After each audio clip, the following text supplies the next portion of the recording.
everyone, and welcome to our live chat with best-selling author Joseph Finder, also known as the master of the modern thriller.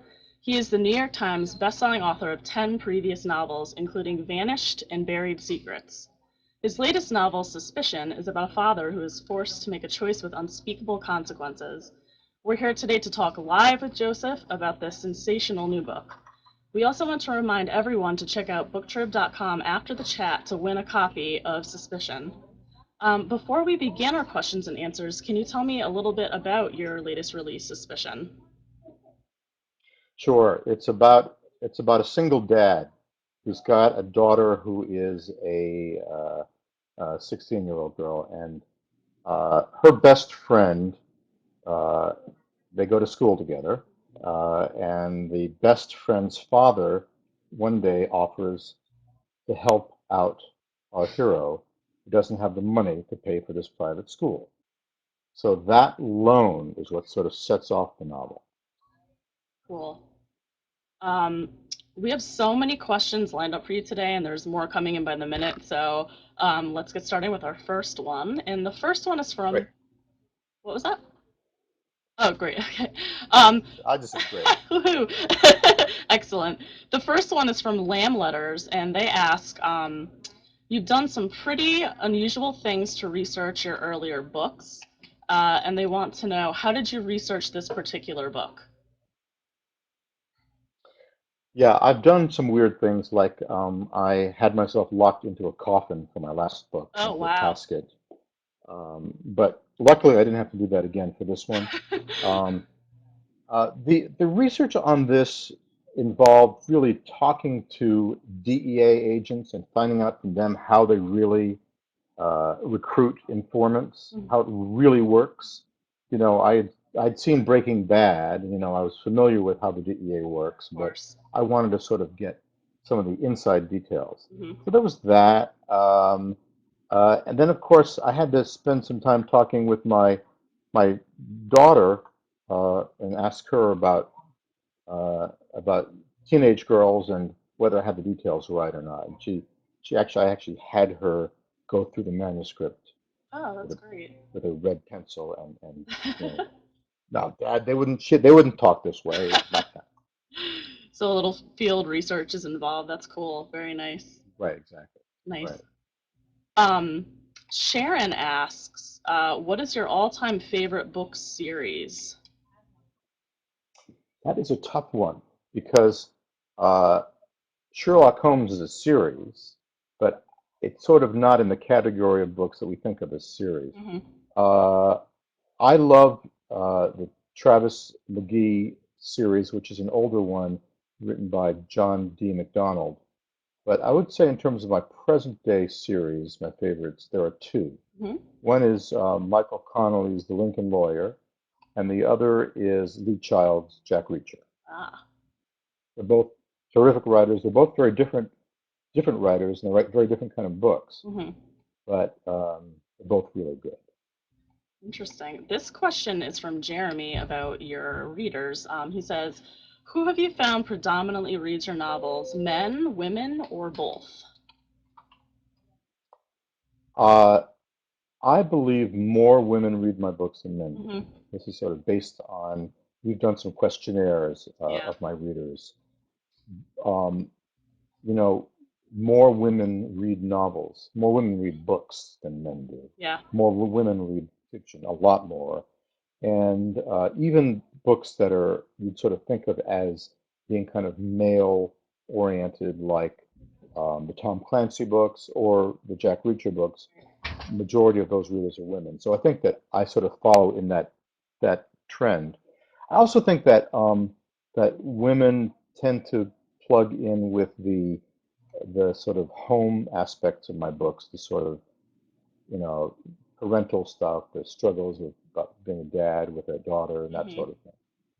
Um, Mikey asks, and this has to do with being a parent, has being a parent influenced you to write some of your stories, such as Buried Secrets and Suspicion? Yeah, And they want to know how yeah. that influence, develops when you're writing these stories. Yeah, I sort of think that having a kid was like the greatest research project I ever did I mean, it really, really provided terrific material. Uh, One of my books a long time ago, High Crimes, which was Mm-hmm. made into a movie with Morgan Freeman and Ashley Judd. Yeah. In the book, the character who people think of as the Ashley Judd character has a little girl who's based on my little girl who was like 5 at the Oh, time. wow. Uh, and a company man, there's a father of a couple kids who's at the center of, and it's sort of a struggle about being a company man and also being a dad. Suspicion is really, in a lot of ways, a love story to my daughter. It really is like how great it is to be a dad That's great. and how it sort of affects every aspect of your life. Very nice answer. Um, this one is about audiobooks from Pamela. She says, you've been a narrator on one of your own audiobooks. What was the process like? And Ugh, how did you prepare for it it? was hard. It was really hard. Really? I sort of I had assumed that recording audiobooks was as easy as just reading it. Hmm.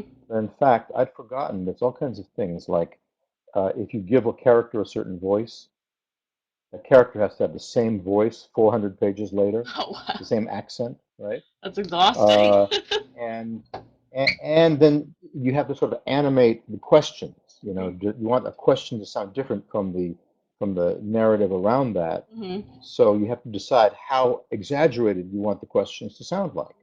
So it took me weeks and it was really hard to do. Oh, wow. And I don't think I want to do it again. It really is hard work. And the good narrators are rare. I mean, you know, I've had some really good ones, fortunately. Hmm. But now I understand how tough the work is. It really is not something I want to do. Not something I'm good at. It sounds like a lot of work. Um, Louisa wants to know, do you read ebooks? Are you more of a Oh yeah, paperback person or okay? I'm more of a paperback person. Hmm. Me too. I actually, there's all kinds of things about it that I prefer. I mean, I like feeling how far into the book I am. Hmm. I like being able to fold the pages down to Yep. keep my place, which you're not supposed to do. Me too. Uh, I sort of like the physicality of having a book. Me too. I like that everywhere I go, either whether I'm, you know, standing in line at a bank or whether I'm on an airplane where you can't have Wi-Fi, Hmm. I can read. Hmm.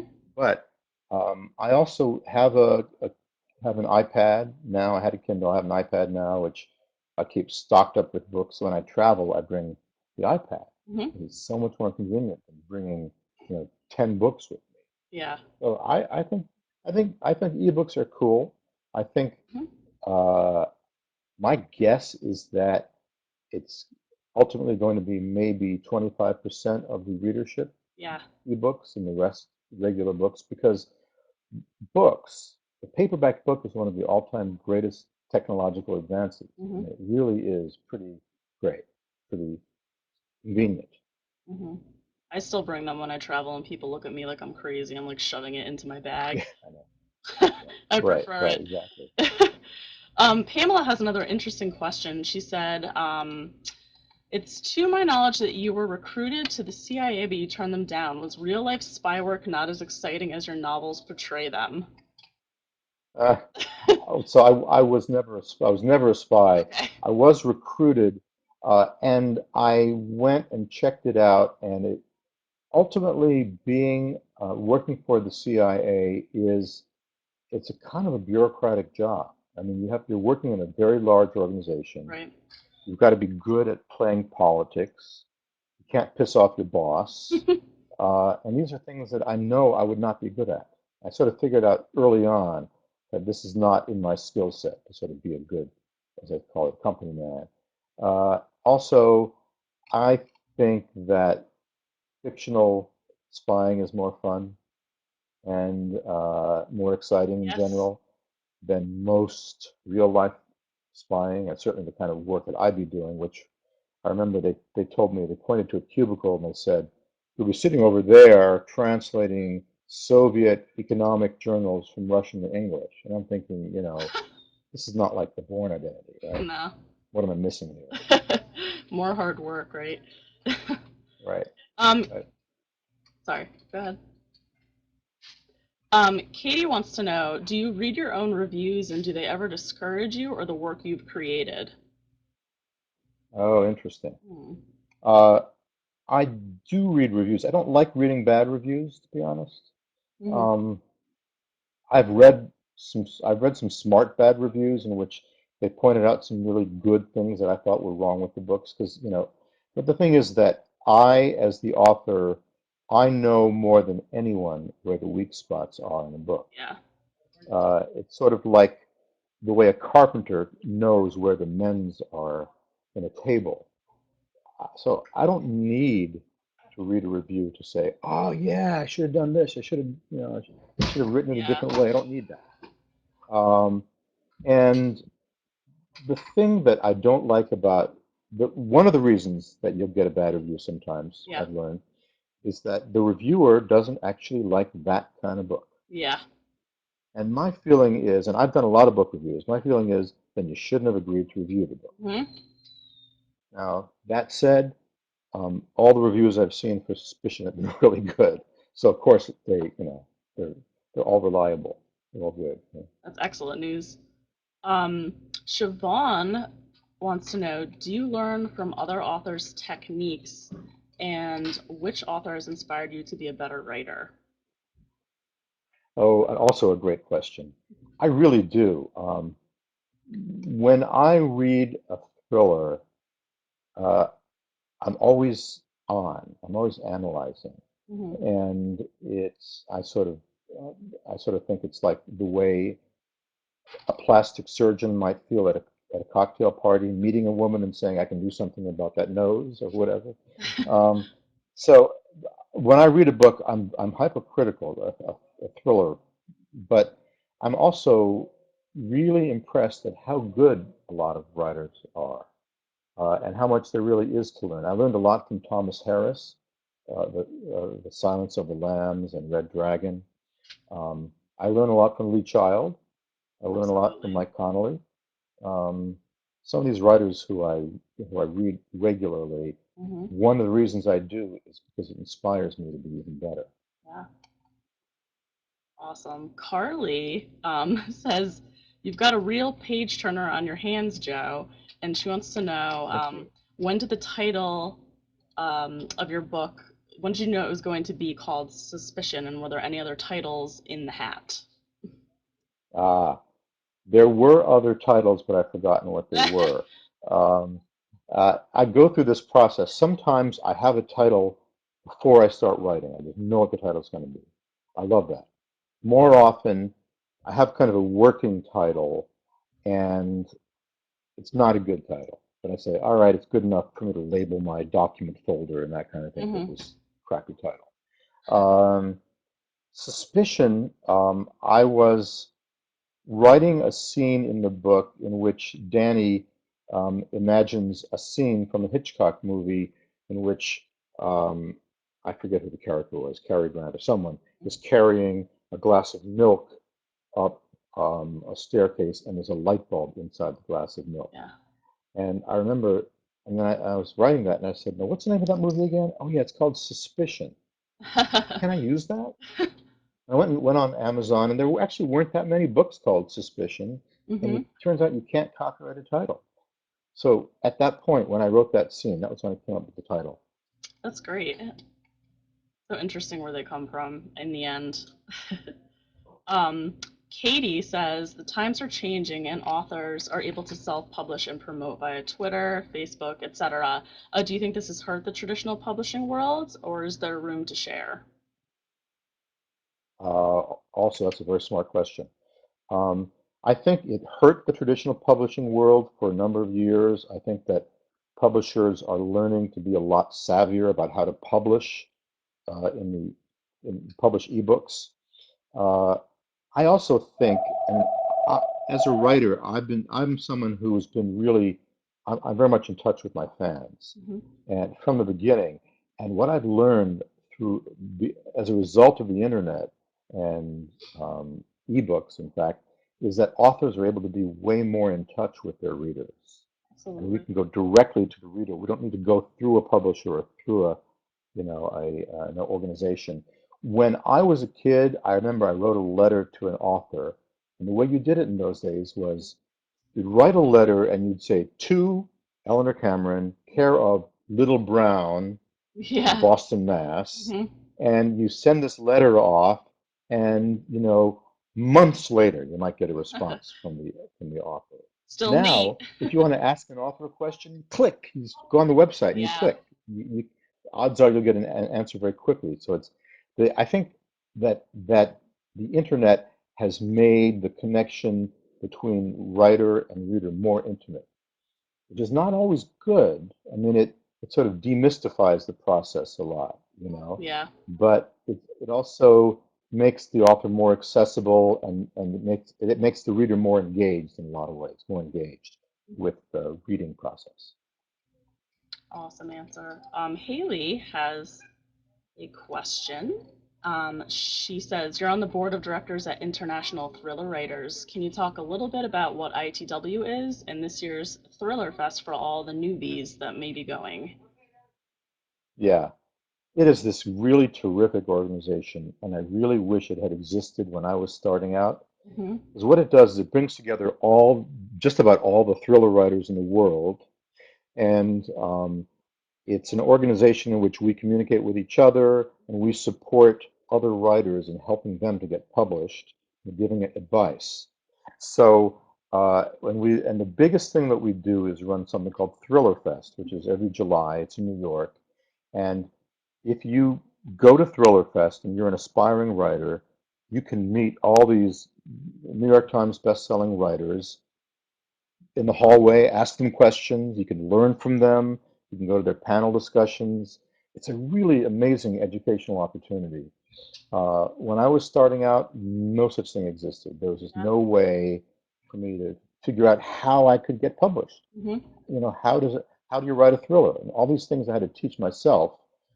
Now there are classes, there are online ways of learning how to write thriller, and you can actually directly communicate with thriller writers so much more Yeah. easily.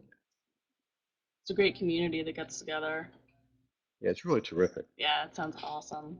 Um, so we have a question from Ben. He said, you've been interviewed so many times during your career, and he wants to know, is there one question that you always hear that you get tired of answering?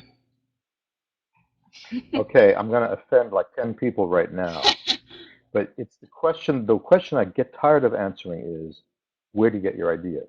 Because that's what we get asked more than anything. So if you submitted that question, don't feel bad. That's the one that most people want to know. And the Right. truth is that when I get together with fellow writers, I want to know the same thing. Mm-hmm. Because there's something kind of magical about the process of taking a sort of a what if premise Mm-hmm. and converting it into a story. Yeah. And obviously there's some sort of creativity that's involved in guiding the writer to this kind of a story. Um, I could, Lee Child and I could have the same idea for a book, and we would write completely different stories because Yeah. we're different people. We write differently. Uh, so I don't know. My feeling is that how do you get your ideas is a tough one to answer, but I want to answer it now anyway, which is I get my ideas all over the place. I get them from reading a newspaper, reading a book, seeing movies, Mm-hmm. talking to friends. I sort of hear something and I'll go, that's a great premise right there. Stop. Don't tell me anymore. Mm-hmm. And I'll have the premise for a book. And that's happened to me a bunch of times. Excellent. Ben also wants to know, what are some activities you like to do when you're not writing and thinking up new ideas? I like to watch TV. Hmm. I like to listen to music. I like to work out. Sometimes play squash. There's a good squash scene in Suspicion. Oh, excellent. It's one of, I think one of the all-time great squash scenes because it's incredibly tense. Um, and I love going out to dinner with friends Excellent. and playing with my dog. Yeah. I have a 11-year-old golden retriever named Mia, and we're very tight. So especially Excellent. now that my daughter has gone away to college, Yeah, I sort of hang out, spend a lot of time hanging out with Mia. right. New besties. Yep. um, absolutely. Holly wants to know if you could unpublish your novel and go back and change one thing about Danny, what would it be? hmm That's a very smart question too. And I'm not going to answer it because my was that slick? Yeah. Uh, my feeling is I've learned that I'll go back and I'll read my books and I'll just sort of think, oh, now what did I do that for? Mm, I made life hard for myself. But I've decided that the book that I write, the book that I publish, is the best book I could write at that point in my life, mhm, given given where I was. right. So it's sort of like a snapshot of who I am at that point. Mhm. So I no longer think of my books as things that could get better because they can always get way better. That's the thing about there's a great line, a great poem is never finished, it's only Exactly. abandoned. The same thing with novels. You could work on it for your entire life and I'm sure it will get better and better and better. Mhm. But I don't really look at my books that way. So I am dodging that question. Yeah, I'm dodging that answer. you don't want to drive yourself too crazy either. No, because I've written a bunch of books by now, and if all I had were second thoughts, I'd be out of my mind. Right. Exactly. Christina says your new book, Suspicion, is so good. The predicament that Danny Goodman finds himself in the novel, all because he wanted to do right by his child and family, is extremely relatable and engaging. What would you have done if you were in Danny's shoes? Oh yeah, that's a good question.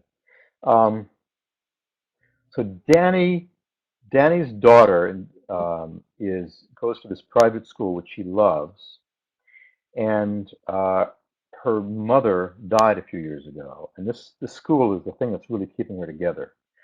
The school is also really expensive. Mm-hmm.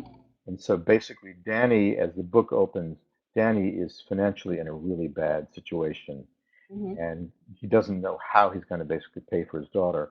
Uh, so when the father of his daughter's best friend Mm-hmm. offers to lend him $50,000 to pay for the school, he says yes, of course, which is what gets him in trouble. But I would do the same thing. Yeah. I would probably, in his situation, I would I would take it. For sure. I mean, you do whatever you can to sort of make your child's life better. Question. And something that's as important to his daughter as that school, Yeah, it's something that, he's gonna do whatever he can to pay for. that answers it. Um, Michael wants to know, are there any plans to make Suspicion a TV series or a feature film? And he said, I know I would see it in a heartbeat. Mm, um, not that I've heard of. Not that I've heard of. Uh, the process in which a book turns into a movie is so weird. I think that people would not believe it, Yeah. who haven't been involved. It is so chaotic and so complicated.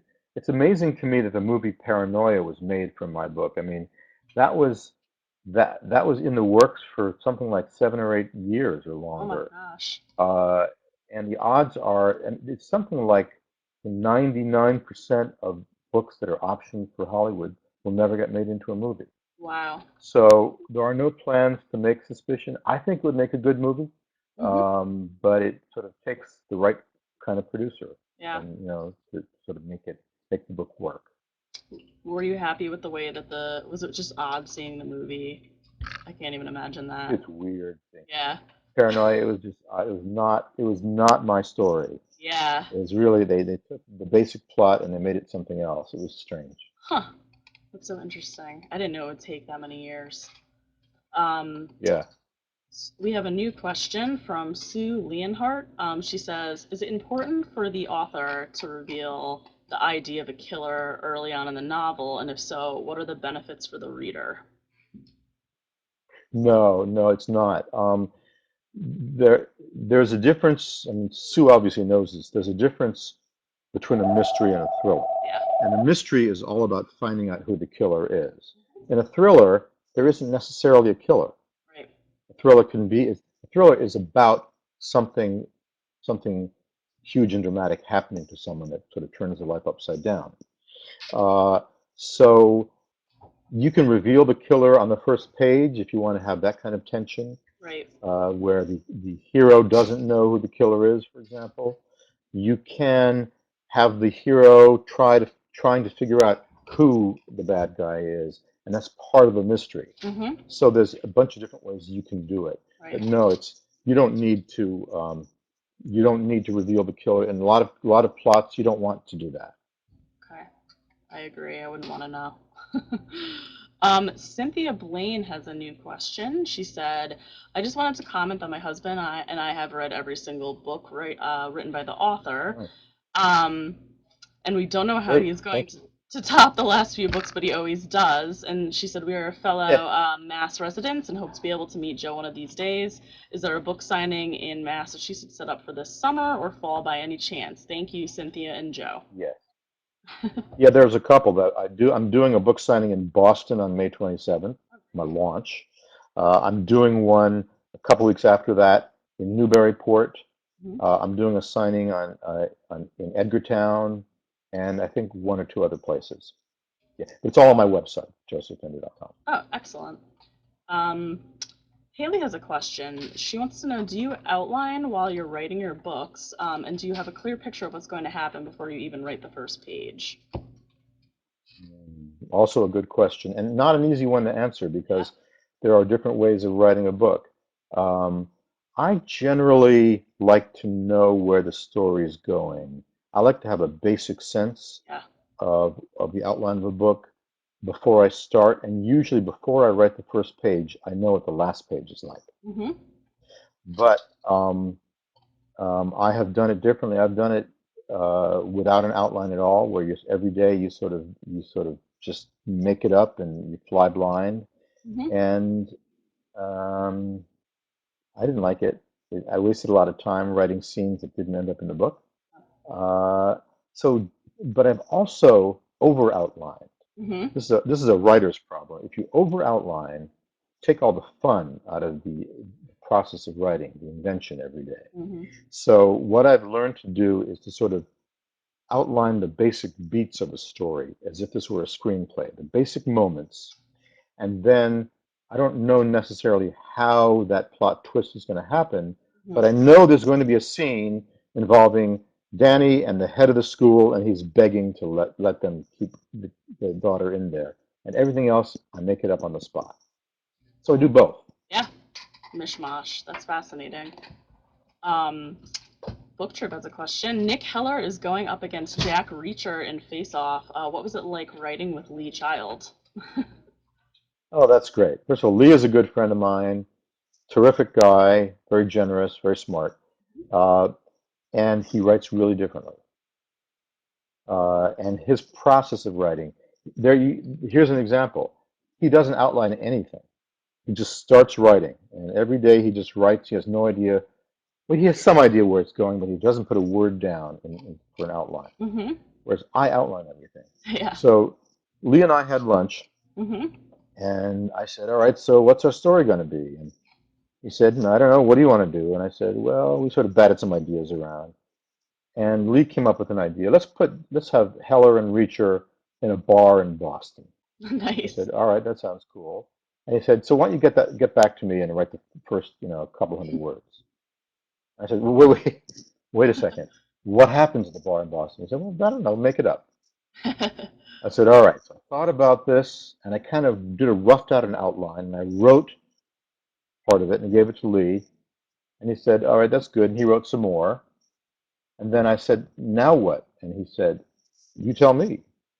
So it was a really different kind of process. I mean, I was writing outside of my comfort zone, Yeah. but I also felt that it's like flying a 747. There's always two pilots, right? It sort of felt like my co-pilot was this really seasoned expert pilot, and I knew that basically it couldn't go wrong. Um, there are some there are some mo so there are some moments, some lines in that story that Lee and I wrote that still make me laugh. And I just really we enjoyed making each other laugh, basically. Sounds like a nice experimental project. Excellent. Yeah, it was. Dana Brown, she says, "Hi Joe, Dana from Alabama." She said, "You mentioned TV shows before. Yeah. Are you watching Crisis, and what's your favorite show on now?" I watched Crisis and I liked it. Mhm. I'm not watching it regularly, but for no reason. Um, I watch Mad Men. I'm watching 24, which was one of my favorite Yes, shows. it's back. Um, it's back. Damn it. I know. Uh, and God, what else am I watching? Hmm. Breaking Bad was my all-time favorite TV show. It Hmm. was just like Amazing one of the greatest characters. shows ever. Amazing, yeah. So those are the ones that I'm Yeah, watching. I awesome. want Breaking Bad to come back. I Sh want like season 2 or I 20. Sorry, go know. ahead. Better Call Saul, maybe? Do you think you'd watch the Better Call Saul Yeah, show? they are doing that. I don't know how they're going to do it, but they are doing Yeah, it. I know, it's interesting. Charlotte wants to know, how long did it take you to write your new book? I would say all told around 5 or 6 months, but that was split up over about a year and a half. I had started writing the next Nick Heller book. I'd gotten pretty far into it when I had this idea for a standalone. So I Hmm. put down the Nick Heller, started the standalone. So that's why it's sort of at the time, it wasn't a usual composition process for me. So I would say around 5 or 6 months. Nice. Um, so someone wants, oh, DC wants to know, what's the title of the last thriller you read, or your favorite recent book? The last thriller I read. Wow, that's tough because I read so often. Yeah. Um, I'll tell you what, one of my favorite recent books was novels by a guy named Jonathan Tropper, who I Hmm. think is just a fantastic writer. Um, what's the last thriller? The last one I might have read is a Patricia Highsmith novel. Um, I'm actually blanking on it because I do read a lot, and That I always happens to pick me, one eh? up and then they get mixed up, you Yep. know. Sounds great. Um, Christina wants to know, what's it like being a New York Times bestselling author? Do you ever feel added pressure to make your next novel as successful as the one before or ones That's a before? nice question. I do actually. I don't want to coast. I want each one of my books to be better than the one before, and I sort of feel like they have been. Yeah. Different, but I think also better. I think Suspicion is my best book. Um, so yeah, there's pressure, um, but it's what my daughter would call a first world problem. I mean, Yeah. like if you're gonna complain about it, suck it up, buddy. Too bad. It's part of the gig. Right? um, Sue asks again, who do you view as a new and upcoming talented author? Oh wow. Um, I'd like to say that Gillian Flynn is a new and upcoming talented author, but she's come already. She's there. She's pretty big. Uh, there's a writer named Andrew Grant. There's a writer named Sean Chirkover. Um, there are a lot of these writers that I meet through Thriller Fest, Yeah, I was gonna and I'll ask. sort of give them career advice Yeah, of the sort that I wish I'd been able to get when starting out. And there are some really good writers, I think, in the works right now, excellent. whose books won't be out for probably a couple of years. Yeah, it's nice to hear new names. Um, Yeah. Louisa says, what drew you to writing thrillers? And she said, with so many crazy things happening these days, is it easy to generate ideas for outrageous scenarios? Um, Ideas are easy, actually. They're not hard to come up with. Uh, Finding an idea that you want to stick with is a different story. You just Right. want to write 400 pages about.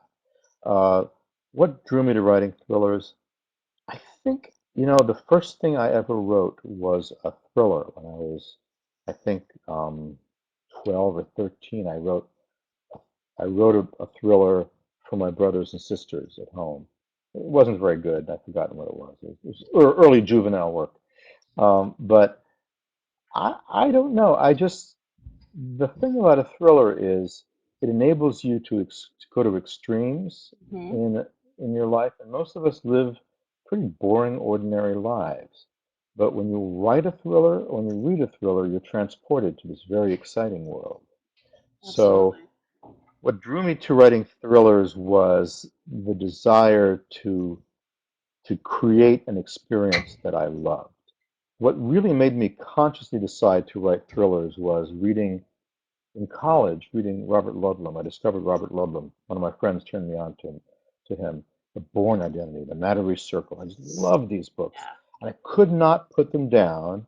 And I was just so caught up in them, turning the pages, that that is an amazing experience to be lost in a book, to have a book grip you so closely that you don't want to do anything else. You want to go back to that book. It's a Yeah. great feeling. So I wanted to replicate that feeling that I've gotten from reading Ludlum. That's amazing. That's a great answer. I think it's a great finish to the live chat. We've kind of come to the end of the questions, but I just wanted to thank you again so much for joining us. It was an absolute pleasure. And to Great, everyone's thank you. Yeah, and to everyone watching, please stop by BookTrib.com after the live chat to win a copy of Joe's latest novel, Suspicion. Thank you so much. It was great chatting with you. Thank you. Bye, Yes, yeah, this is everyone. fun. Bye. Bye.